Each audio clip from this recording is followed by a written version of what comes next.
हाँ तो स्टूडेंट्स, ये रहा आपका न्यूमेरिकल नंबर 1.10 यानी कि प्रॉब्लम नंबर 2.10, जिसमें वो कह रहा है कि two diodes are connected in parallel as shown in figure 2.14 है। यानी कि ये जो फिगर आपके सामने ड्रा हुई है, इसमें वो कह रहा है कि दो डायोड्स को अपने पैरेलल में जोड़ा हुआ है विद करंट शेयरिंग रेजिस्टेंसेस। ठीक है जी, यानी कि उनके साथ रेजिस्टर्स लगे हुए हैं जो करंट को शेयर कर रहे हैं, मीन्स के इनके क्रॉस बच्चों सेम करंट फ्लो कर रहा है। ठीक है, ये चीज़ वो कहना चाह रहा है। अब इससे क्या मतलब कि वो हमसे क्या मतलब लेना चाह रहे हैं वो हम देखते हैं, आगे देखें। वो कहता है कि the total current I T, यानी कि ये जो पीछे से करंट आ रही है ना आई डी, इसको आई टी क्या कहा जा रहा है, यानी कि ये जो टोटल करंट इन तरफ आ रही है वो उसका नाम है आई टी।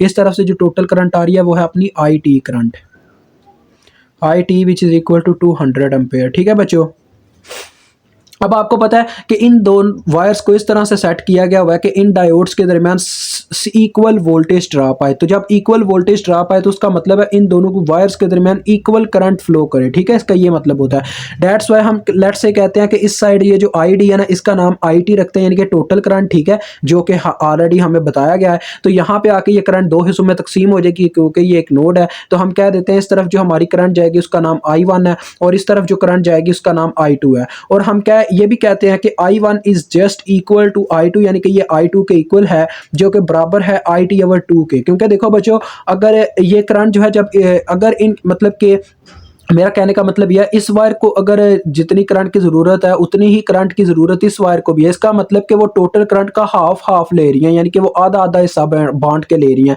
तो यही मैंने किया कि I1 और I2 की वैल्यू जो है वो बराबर है टोटल करंट के हाफ हिस्से के। ठीक है, तो टोटल करंट आपके पास 200 है, 200 डिवाइडेड बाई 2, यानी कि हर तरफ 100 अम्पेयर करंट जा रहा है। देखें, इस तरफ भी 100 अम्पेयर जा रहा है, इस तरफ भी 100 अम्पेयर जा रहा है। एक काम तो हमारा हो गया। ठीक है, अब देखें हमें दिया क्या है जी। वो कहता है कि the voltage across a diode and resistance is V is equal to 2.5 volt, यानी कि जो वोल्टेज है वो 2.5 वोल्ट है। V is equal to 2.5 volt. ठीक है, the voltage across a diode and resistance is 2.5 volt. ठीक है, यानी कि बच्चों ये कहना चाह रहा है इस पूरी वायर, एक ऐसी वायर जिसमें डायोड भी है रेजिस्टर भी है, उसके अक्रॉस जो वोल्टेज है वो है 2.5 वोल्ट। अब इसका क्या मतलब है, इसका असल में मतलब ये है बच्चों के VD वोल्टेज 2.5 वोल्ट के इक्वल है। अब जरा देखें, पैरेलल में हमेशा वोल्टेज सेम होता है। ये VD जो वोल्टेज सोर्स लगा हुआ है, आपको पता है दो चीजें उस वक्त पैरेलल में होती है जब उनका अपर और लोअर टर्मिनल कॉमन हो। इसका देखें, अपर टर्मिनल यहाँ पे कॉमन हो रहा है दोनों वायर्स के साथ, इस वायर के साथ भी उस वायर के साथ भी, और लोअर टर्मिनल यहाँ नीचे कॉमन हो रहा है उस वायर के साथ भी इस वायर के साथ भी, यानी कि ये तीनों वायर्स आपस में पैरेलल में लगी हैं।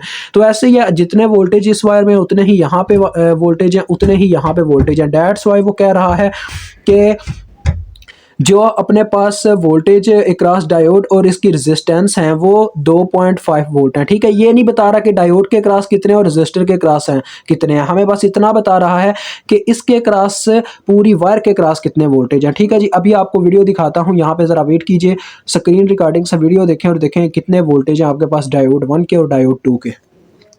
तो बच्चों देखो, ये जो मैं आपको कह रहा था कि वैल्यूज हम स्क्रीन रिकॉर्डिंग से लेते हैं, जरा गौर से देखिए। ये वो 2.10 है जिसमें उसने हमें क्या दिया जी, वोल्टेज 2.5 दिया, और करंट्स आपको पता है करंट्स हमने फाइंड आउट किया। वो जो I1 और I2 है ना, वही हमारी असल में डायोड करंट है, डायोड करंट। जैसे हमने वो पीछे 2.9 और 2.8 और 2.76 में फाइंड आउट किया था ना, एक तो थी लीकेज करंट और दूसरे में डायोड करंट।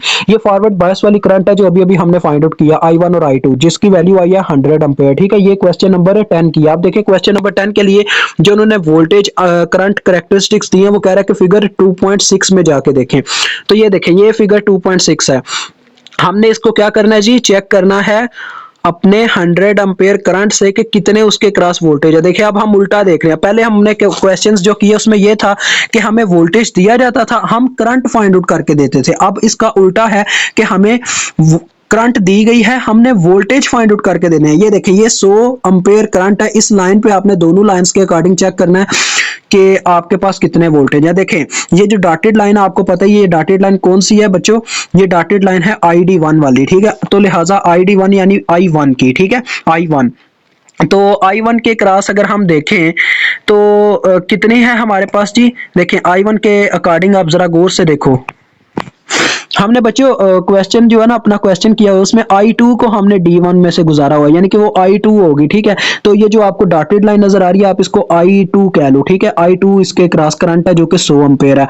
अब देखो अगर देखा जाए तो ये जो डॉटेड लाइन है 100 एम्पेयर, ये आपको देखे मैं जूम इन करके चेक करवाता हूँ। ये देखे यहाँ पे कट आउट कर रही है 100 को, ये इस पॉइंट पे कट आउट कर रही है। सो को अगर हम नीचे लेके चले, ये देखें बिल्कुल उसके ऊपर, तो ये बनती है 2 पे, यानी कि 2 वैल्यू है हमारे पास वोल्टेज की VD1 के लिए।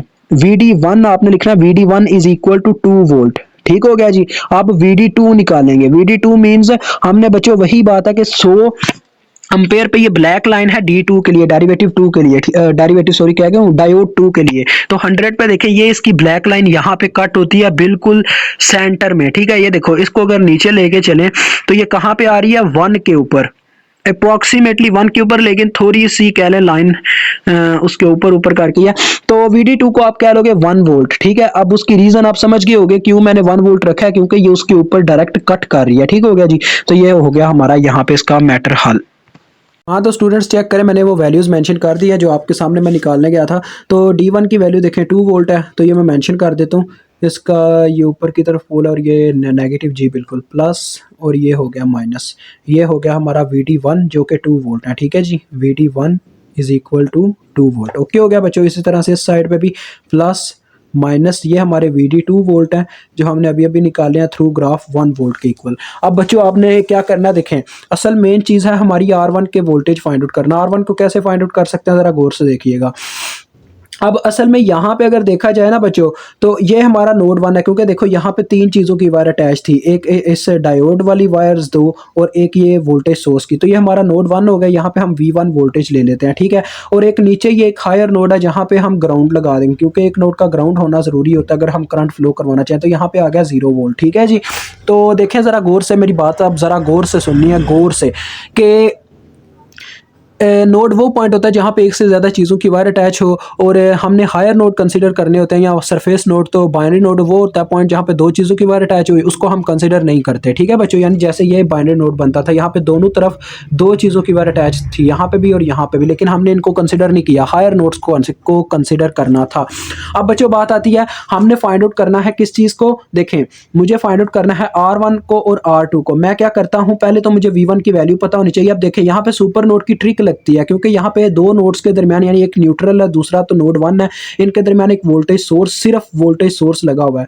दैट्स वाई यहाँ पे सुपर नोड की ट्रिक लग सकती है। बट हम क्या करेंगे, हम सिंपल सी बात आपको पता क्या करेंगे, देखें हम यहाँ पे आपके सामने, आपको पता है जो सुपर नोड कहता है कि जो सोर्स लगा हुआ है, जो 2 नोड्स के दरमियान सोर्स आ रहा है। अब यहाँ पे सुपर नोड तो लगेगा नहीं, क्योंकि एक नोड न्यूट्रल है। अगर न्यूट्रल ना होता, दोनों नोड्स होते वेरिएबल, फिर तो सुपर नोड की वो कंडीशन लगती। लेकिन यहाँ पे क्या होगा, आप देखें सुपर नोड की लिखी जाएगी इक्वेशन, जिस तरफ इसका पॉजिटिव पोल है वो वाले वोल्टेज प्लस में लिखे जाएंगे, जिस तरफ इसका नेगेटिव पोल है वो वाले नोड के वोल्टेज माइनस में लिखे जाएंगे, विच इज इक्वल टू वो सुपर वाला जो सोर्स लगा हुआ उसके वोल्टेज, वो है VD जो कि 2.5 है, ठीक है जी। तो यहाँ से आपको वैल्यू मिल गई, देखें V1 की, विच इज इक्वल 2.5 वोल्ट, ठीक हो गया बच्चों। तो अब देखें ये आपके कैसे काम आती है।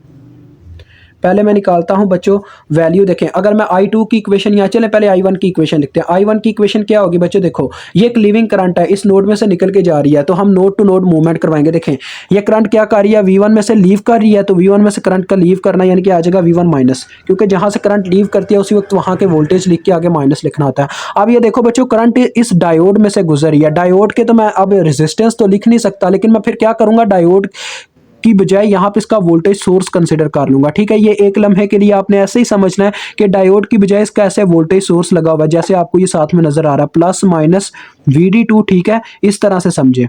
और नीचे एक रजिस्टर आपका लगा हुआ है जिसका नाम है R2, ठीक है जी, ऐसे आपने समझना है। तो इसके पॉजिटिव पोल में करंट एंटर करेगी अपनी डायरेक्शन के अकॉर्डिंग। इसके पॉजिटिव पोल में से करंट एंटर हुई, ऐसे ऊपर की तरफ से आ रही है ना, ये देखें, तो इसके पॉजिटिव पोल में एंटर हुई। क्योंकि जब कभी आपको बच्चों ये होना कि रेजिस्टेंस का पता ना हो, क्योंकि हमें डायोड की रेजिस्टेंस का नहीं पता, तो हम उसके वोल्टेज लिख देते होते हैं, ठीक है। तो देखो करंट इसके पॉजिटिव पोल में एंटर करेगी, करंट इसके पॉजिटिव पोल में एंटर हुई तो आ गया प्लस VD2, ठीक है, प्लस VD2। अब देखो इस सोर्स में से भी करंट को आगे क्या करना होगा, लीव करना होगा, क्योंकि करंट उस वक्त तक रुकती नहीं है जब तक वो एक नोड से दूसरे नोड में मूव नहीं कर जाती। लिहाजा इस वोल्टेज सोर्स में से भी करंट को लीव करना होगा, क्योंकि ये यहाँ इस नोड से करंट लीव हुई है, ये न्यूट्रल तक जाएगी। यहाँ से जब लीव हुई तो आगे फिर से माइनस आ गया, तो करंट फिर इस रेजिस्टर में से गुजरी और फिर नीचे जाके इस न्यूट्रल में एंटर कर गई, तो आगे आ गया जीरो, क्योंकि नोड टू नोड मूवमेंट हो गया, मुकम्मल हो गया, और बटे में आ जाएगी जितनी रेजिस्टेंस रास्ते में आई। कितनी आई बच्चों, देखो सिर्फ R2 आई, क्योंकि इसको तो हमने वोल्टेज के तौर पे इस्तेमाल कर लिया, तो यहाँ पे सिर्फ इसके रास्ते में आया R2,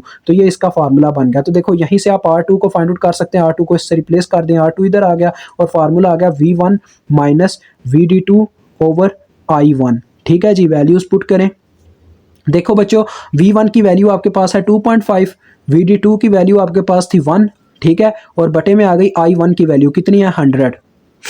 ठीक हो गया जी। आप देखें ये कितना आ जाएगा 1.5, ये आया 1.5 और 100 से डिवाइड हो रहा है। ठीक है, देखते हैं जी, 1.5 आ गया डिवाइडेड बाय 100, तो ये बच्चों आपके पास आ रहा है 0.015 ओहम। ठीक है जी, ये आपका आंसर आ गया R2 का। अब हमने निकालना है R1। R1 कैसे निकालेंगे, देखें R1 इस वायर में है ना, तो वैसे ही आप लगाओगे इस वायर के ऊपर भी, यानी कि जैसे आपने यहाँ पे ओहम्स लॉ एक लिहाज से लगाया, यानी कि वायर की करंट मालूम करने के तरीके में ही आपने क्या कर लिया, रेजिस्टेंस मालूम कर लिया। ऐसे ही यहाँ पे आप करोगे। देखो I2 क्या कर रहा है, I2 की अगर मैं इक्वेशन लिखूँ, ये सारा बच्चों मैंने पहले समझाया हुआ है KCL में, जिन बच्चों को नहीं पता वो जाके कंसेप्चुअल वीडियो देख लें। I2 जो है बच्चों देखो इस नोड में से लीव कर रही है, तो आगे उसी वक्त लिख देंगे V1 माइनस, क्योंकि इसमें से लीव करके जा रही है, नोड टू नोड मूवमेंट लाजमी आपने करवानी है। यहाँ से लीव करके गई, आगे गए तो आगे डायोड आ गया। मुझे अब इसकी बच्चों देखें रेजिस्टेंस नहीं पता, यहाँ पे ओहम्स लॉ असल में लग रहा है I is equal to V over R, तो यहाँ तो मैं वोल्टेज लिख लूंगा या इनकी रेजिस्टेंस। तो देखो मुझे डायोड की रेजिस्टेंस नहीं पता, तो फिर से मैं क्या करता हूँ, इसका वोल्टेज सोर्स ही इस्तेमाल करूंगा, जैसे यहाँ पे VD2 के लिए किया था। तो देखें करंट अपनी डायरेक्शन के अकॉर्डिंग इसके पॉजिटिव पोल में एंटर करेगी, तो ये प्लस में लिखे जाएंगे VD1। अब यहाँ से भी करंट को निकलना पड़ेगा इस वोल्टेज सोर्स में से, क्योंकि करंट ने नोड टू नोड मूवमेंट करना है। तो यहाँ से जब करंट लीव हुई उसी वक्त आगे फिर से माइनस आ गया, क्योंकि करंट जब भी किसी चीज में से लीव करती है आगे माइनस लग जाता है। ठीक है, तो करंट यहाँ से लीव करके एक रेजिस्टर में से गुजरी और फिर जाके 0 वोल्ट सोर्स में चली गई, यानी कि न्यूट्रल में चली गई, और 0 और बटे में जितनी रेजिस्टेंस रास्ते में आई, क्योंकि डायोड को तो हमने उसके वोल्टेज लिया, डायोड की रेजिस्टेंस का इस्तेमाल किया नहीं, सिर्फ ये रेजिस्टर आया रास्ते में, तो लिहाजा R1 इसके बटे में आ गया। तो यहीं से देखो आपके लिए फार्मूला बिल्ट अप हो गया, R1 इज इक्वल टू देखो I2 इसके बटे में आ गया V1 minus VD1 over I2। ठीक है जी, ये फार्मूला आपके पास आ गया। वैल्यूज पुट करें, V1 आपके पास 2.5 है, VD1 आपके पास 2 आई थी, देखें वो 2 मेंशन है, और बटे में आ गया आपका I2 आपके पास कितना है जी, ये भी 100 था, तो 0.5 को 100 से डिवाइड करते हैं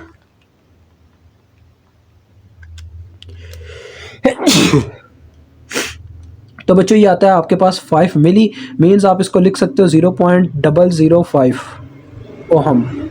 ठीक है जी, ये आपका R1 आ गया और वो आपका R2 आ गया। मुझे उम्मीद आपको समझ आ गई होगी। खुदा हाफिज़।